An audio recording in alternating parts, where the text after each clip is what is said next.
तबीयत सही ना होने की वजह से वो दिन भर बिस्तर में ही पड़ा रहा। बिस्तर में पड़े पड़े वो खिड़की की तरफ देखकर कुछ सोच रहा था। तभी किसी के कदमों की आहट सुनाई दी। दरवाजा खुला और दरवाजे पर उसका दोस्त भैरव था। भैरव ने पूछा, हाँ क्या हुआ? फिर से तूने वही सपना देखा क्या? हाँ? नहीं, बस ऐसे ही। तबीयत कुछ ठीक नहीं है। तुम दवा लाए? हाँ लाया हूँ ना। ये ले पकड़। ये अपन को 10 का दिया उसने, एक टैबलेट। सिर्फ एक टैबलेट? हाँ। काल दवा खाकर उठा और उसका दोस्त कपड़े बदलकर खाना खाने चला गया। यह कहानी शुरू होती है 1 महीने पहले, जब काल अपना शहर दुष्टपुर छोड़कर एक नया शहर तिताव में आता है अपनी आगे की पढ़ाई करने के लिए। पढ़ाई में वो काफ़ी कमज़ोर था। इंटर तक की पढ़ाई तो उसने अपने शहर से किसी तरह कर ली थी, लेकिन आगे की पढ़ाई के लिए उसे अपने शहर से बाहर निकलना पड़ा। तिताव राजधानी शहर था। काल के जीवन में ये सबसे बड़ा बदलाव था। घर वालों से दूर वह आ गया था इस नए शहर में अपनी पहचान बनाने। काल को उसके नए महाविद्यालय में पहचान बनाने में थोड़ा मुश्किल लग रहा था, क्योंकि उसने पहले कभी ऐसे माहौल में पढ़ाई नहीं की थी। रहने के लिए उसे उसके महाविद्यालय के पास ही छात्रावास मिल गया।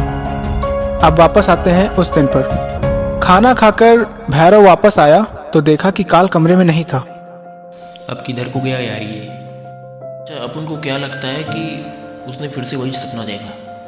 खैर चलो, अपन को क्या, अपन चल के कुछ पढ़ते हैं। काल कुछ देर बाद कमरे में आता है। हाँ बिड़ू, किधर गया था तू? नहीं, बस ऐसे बाहर झूले पर बैठा था।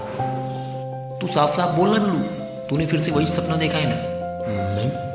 अच्छा चल ठीक है, ये बता, जुकाम से आराम मिला तेरे को? हाँ, अब सही है।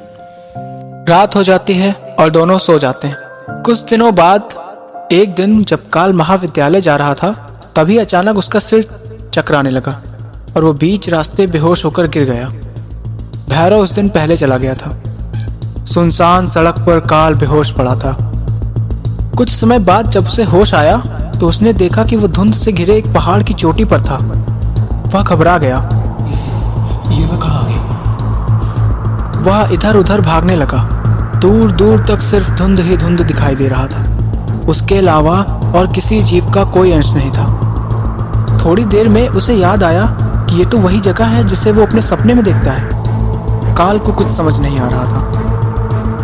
दरअसल जब से काल तिताव शहर में आया है, तब से वो जब भी सोता है उसे एक ही सपना आता है, जिसमें वो एक धुंध से भरी जगह में भटकता रहता है और कोई उसका नाम बुलाया करता है। जो सपने उसे सोने नहीं देते थे, आज वो उसके सामने थे। तभी अचानक कहीं से जोर जोर से आवाज आने लगी।